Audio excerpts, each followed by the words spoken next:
Every year during the summer holidays, I go back to my hometown, this 1,000-year-old city, Calcutta.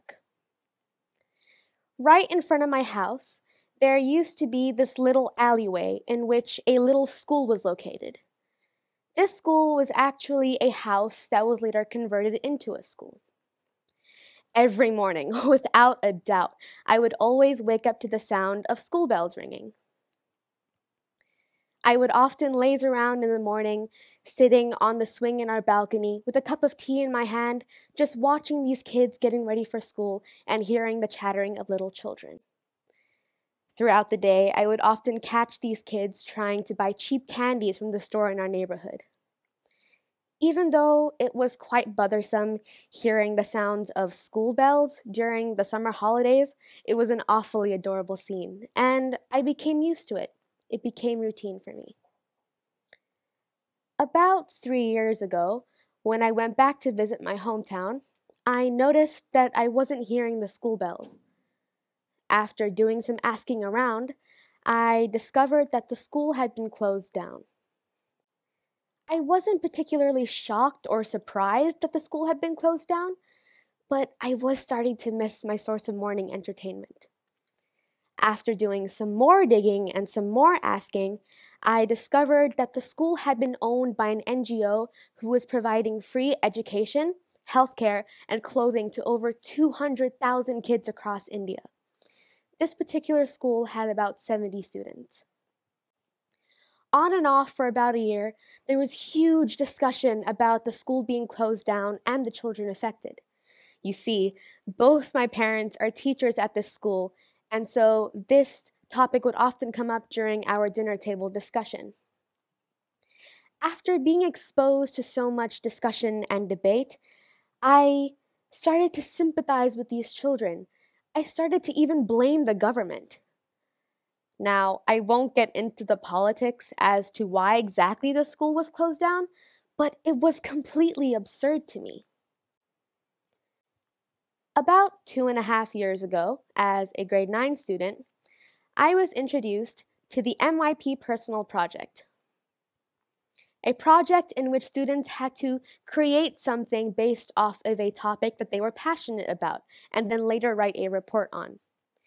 During the decision-making process, I figured maybe I was passionate and curious enough about the situation back at home. And so I brought this discussion back to the dinner table. After doing some research, I decided to measure the impact of schooling on the urban poor children. To do this, I created a variation on the Human Development Index. The Human Development Index, or the HDI, is a composite tool used to measure the human development of a country. It has 3 distinct dimensions: long and healthy life, knowledge, and decent standard of living. In my variation of the index, however, I decided that I wanted to incorporate the IB's model on the importance of social and emotional well-being. I wanted to make my index much more accessible by measuring things like access to education, access to healthcare, and access to proper nutrition. To do my project, I decided to interview 2 sets of kids who were affected by the original closing down of the school, ones who were in hostels and ones who were now school dropouts. I first visited this orphanage for girls called the Shelter. The Shelter is an orphanage for girls that my family have worked with for many, many years. Even as a little girl, I would frequently visit the shelter, and so I became friends with many of the girls there. This made it a super easy and fun experience for me collecting my data. I also had the opportunity of talking to some of the staff there, asking them questions about what would happen if a kid got sick, or what would happen if a kid went through some personal problems. As I mentioned before, this was an easy experience for me, but I don't think I was quite ready for the next part. You see, my neighborhood is made up of many little intertwines and roads that form a locality. Remember, it's a very old city. This made it particularly harder for me to see some of the houses that were covered by all of the beautiful houses I was so used to seeing. I decided to talk to this little girl and her older brother who lived in an area just minutes away from where I lived. I went into this understanding that these kids were not living in the most ideal of situations, but what I witnessed is something that still messes with me to this day. My father also followed me around with a camera and documented everything. I remember upon entering the area, there was huge puddles and watermarks everywhere that had come from a previous flood. You see, my neighborhood is sandwiched between these two huge rivers, making us very susceptible to flooding. This flooding would usually happen during the monsoon seasons, which coincidentally would happen during our summer vacations. This would result in us being cooped up in our homes for days on end without having anything to do. I can recall complaining to my parents saying, I had nothing to do and I'm so bored and I just want to go outside. But it never really factored into my brain how these floods might be affecting other people. I remember upon entering the area, seeing these group of kids huddled around a puddle. When I went to take a closer look, I noticed that they were playing with a dead fish that had come from a previous flood. I then saw these houses. These houses were very tiny and made up of a mud clay-like substance. I remember when I had to walk into the home was just consistent of one room, and I practically had to crawl my way through inside.